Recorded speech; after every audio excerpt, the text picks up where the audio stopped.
No, I appreciate you having me on. It's Uh, it really no, it means a lot. I've listened to a few different guys you've had on, and look up to you a lot, man. So well, that just means you think I'm old. Okay. well, But I you appreciate know, it. I'm sure you celebrated your 25th birthday twice, right? Yes. And actually, I'm about to celebrate it pretty damn close to three times. I'm 71 years old come September, Oh, but I'm headed up to Loudon, so yeah. I'll look you up I this had weekend. no. Your signal is really crappy. Maybe we should do it Yes, without. sir. Yes, sir. Can you hear me good? No, you're cutting in and out. And I'm showing red bars, which generally means. See me good? That's what it Hmm. would be back here. I think it should just be that since you are guest. Okay.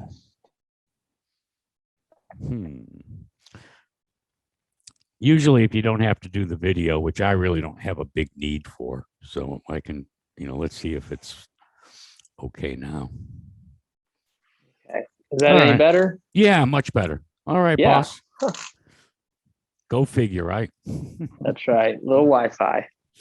All right, in three, two. All right, my next guest is a watermelon farmer from Alva, Florida, that really knows the value of hard work.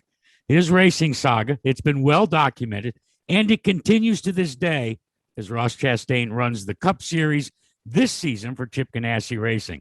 I am very pleased to visit with Ross Chastain, driver of the Ganassi number 42 Camaro. Hey, bud, welcome to the wind tunnel. Yes, sir, Mr. Root. It's a pleasure and an honor to be on here, man. We were just talking before we came on, started recording, but it really is an honor, man. I don't just say that like a normal pleasantry of an interview. I really do mean it.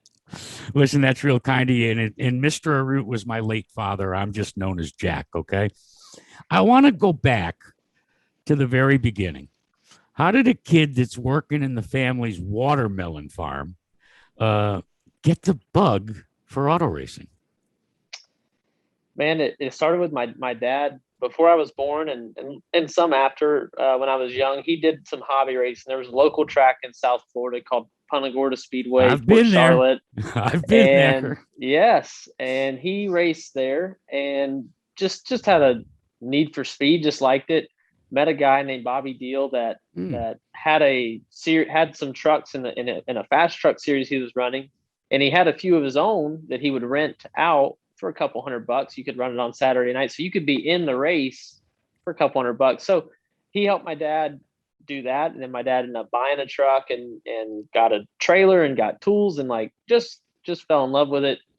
Just kind of learned what wedge was, what's nose yeah. weight, what's left side weight, what's a different spring or shock, what works. So he just did that and had fun. And then when my brother Chad was born, two kids at home, a growing watermelon business.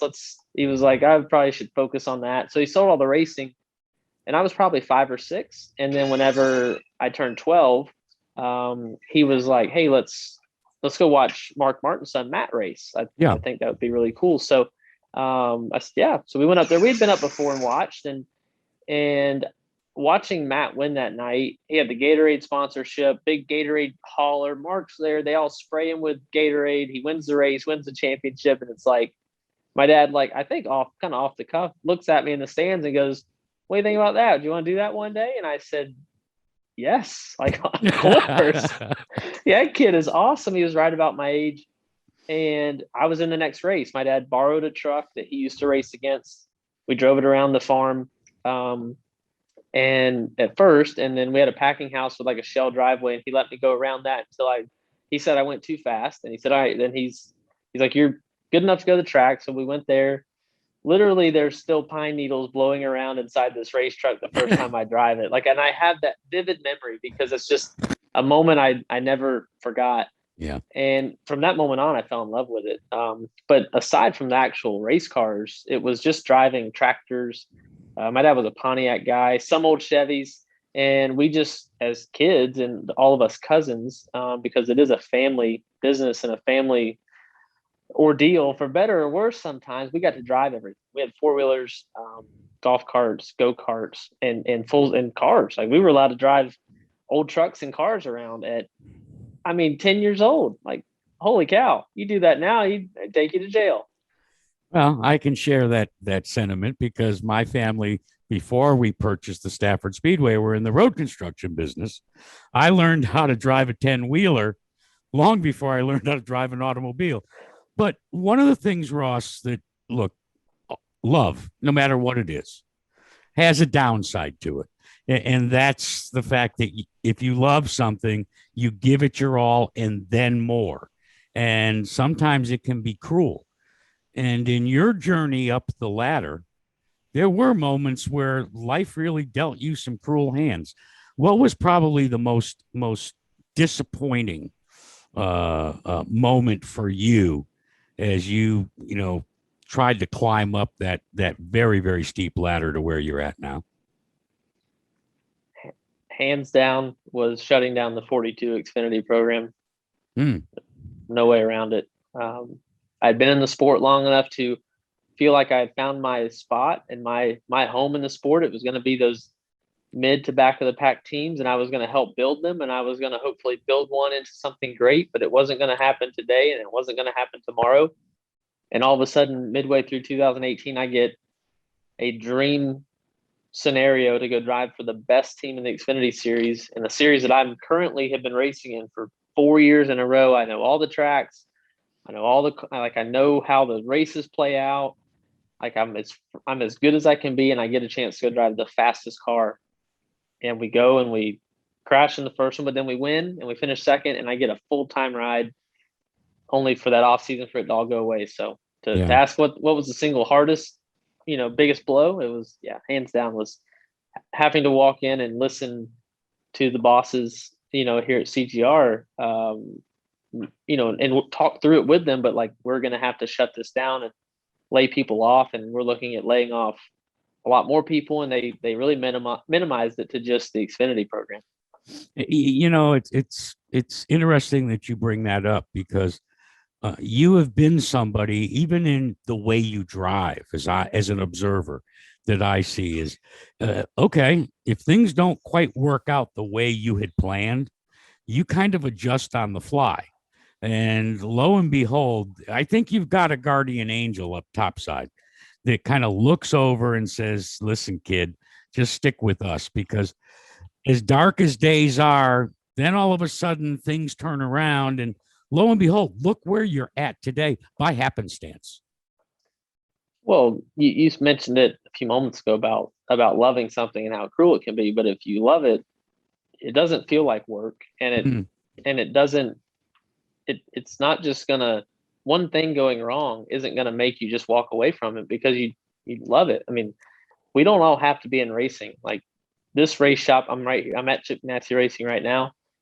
You're here, right? You've been in this sport a long time. Like like you mentioned, I don't want to say the number, but we could have gotten other jobs. Sure. We could have found something else. We probably could have made a little bit more money along the way. We probably could have traveled less. But that's not what we want. So it doesn't matter if 1, 2, or 3 things go wrong today. I'm still going to wake up tomorrow and I'm going to try to be the best. What's so cool is my job is to be the best race car driver I can be. And really part of the reason I've just fully bought into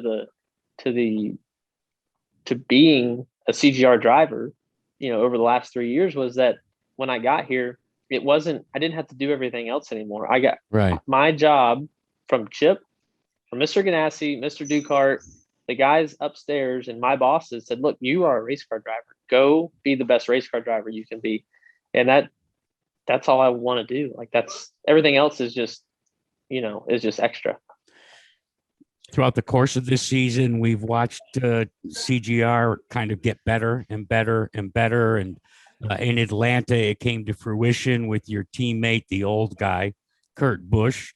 But along the way, I've heard interviews with you, and you kept saying to others, in total and complete transparency, I still have a great deal to learn driving these Cup cars. What is it on your bucket list of things I need to learn that you feel are necessary to take the step to the next level? it's well, there's a lot of things I could do better, but my focus right now is to be better at not taking that last little bit, as not taking that last position, realizing it's a long cup race, realizing every driver in the field is incredible. They're racing at a high level, and to pass them is going to be challenging, let alone the aerodynamics and everything else you have stacked against you. But really my focus to be as good as I want to be right now and for the foreseeable, I don't know how long it is and will be, to just not try to take that next bit, whether it's one's position on track or whether it's driving in the corner 5 feet deeper, like just not trying to take it and truly letting just driving the car and not forcing it. All right, let's go to Atlanta for a second, because when it happened, I stood up and cheered, to be quite frank with you.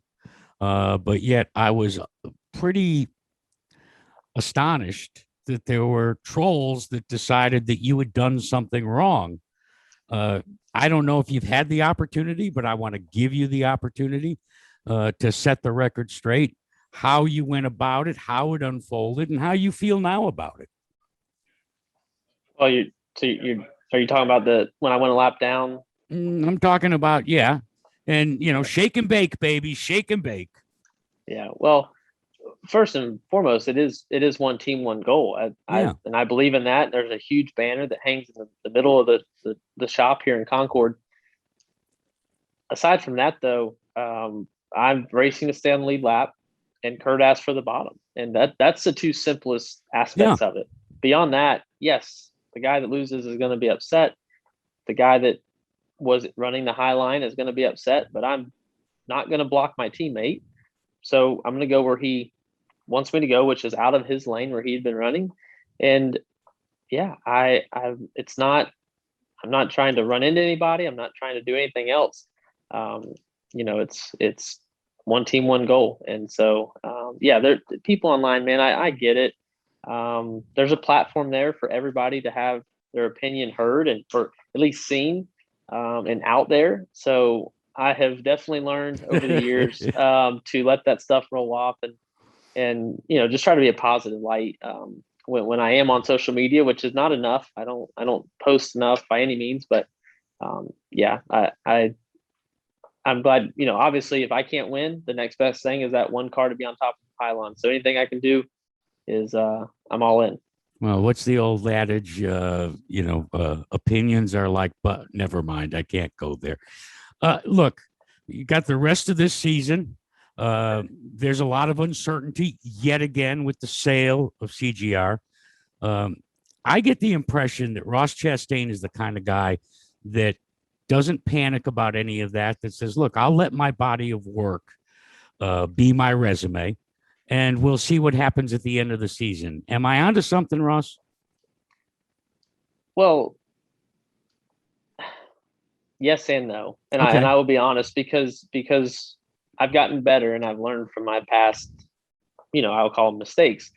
For example, like we talked about shutting down the Xfinity program, it took me a full 2 weeks to honestly get through that. I went home to Florida and just had I had honest conversations, but I just took time off of racing and took 2 weeks to just like get through that. And it was like I felt like I was losing family members. I was losing my race team. We were already preparing for the next year.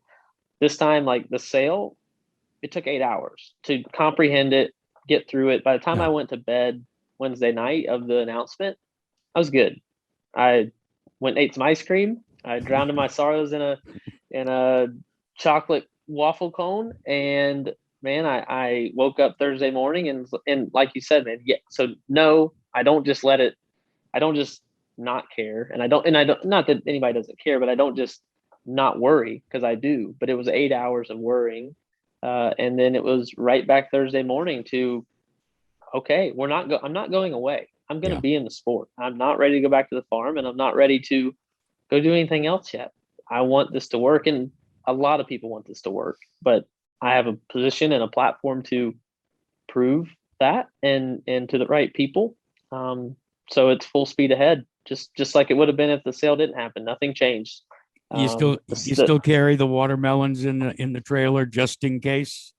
Oh yes. Our truck driver Roy, he's always got one. When my parents come or any family members, they bring 10 extras. So we've always got them ready. Listen, you got a bright future ahead of you. Take it from an old fart that's seen people come and go. I do appreciate your visiting with me today, and tough times never last. Tough people do, and you embody that, Ross Chastain. And I'm really pleased that you decided to join me here in the wind tunnel. Yes, sir. Well, you're Mr. Root to me. I appreciate it, sir. I will hopefully see you this weekend or see you soon. And it's awesome to be on with you.